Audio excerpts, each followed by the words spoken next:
طريقة كتابة برنامج مؤقت على ماكينة CNC. تقريبا كامل ماكينات CNC العاملة بنظام فانوك، تلقى مكتوب فوق الشاشة فانوك اي سيريز OTI OTMDI، يعني أشكال متعددة. دوما لكتابة برنامج مؤقت نستخدمه عند التعيير، أو إذا أردنا نستخدم خراطة يدوية، يعني لقطعة مع خراطة يدوية، ما نستخدم خراطة آلية، يعني باص واحد أو ما شابه، نكتب برنامج كالتالي. دوما كتابة برنامج المؤقت MDI، ثم لوحة الكمبيوتر بروجرام، تظهر اللوحة بهالشكل هذا. انتبه، سيتم الكتابة هنا، ثم تضغط Insert، تنزل الكتابة فوق. مثلا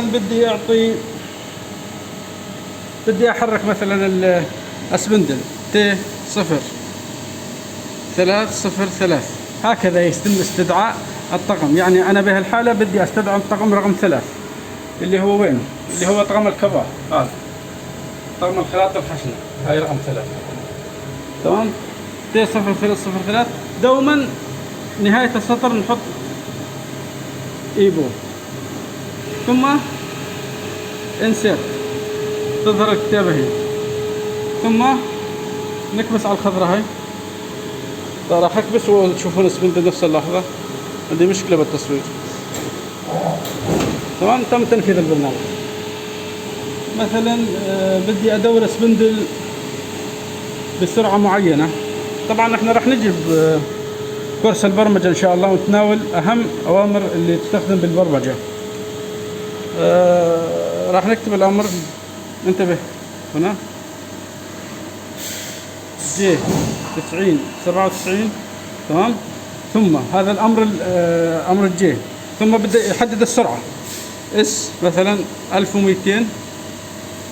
J97 1200 ما بكفي، بدك مع عقارب الساعة ولا عكس عقارب الساعة؟ مع عقارب الساعة.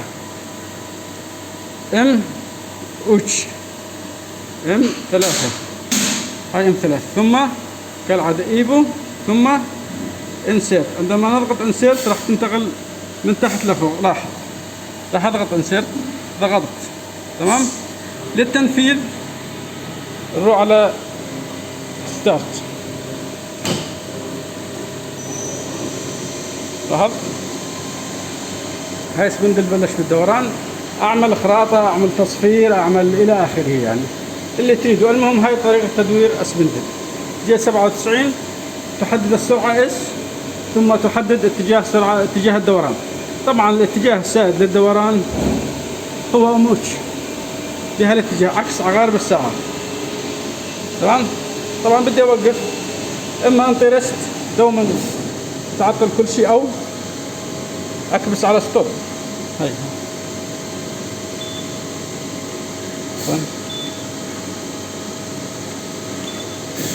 جوج، بنوضع جوج اكبس ستوب. وضع MDI ما بيوقفه، وضع جوج اكبس ستوب. هاي ستوب. بدي ارجع اشغل، طبعا اشغل نفس السرعه السابقه، سيلكت، هاي رجع اشتغل. تمام، احاول اظهرها نفس اللحظه. هاي ستوب، لاحظ الوضع جوج. ها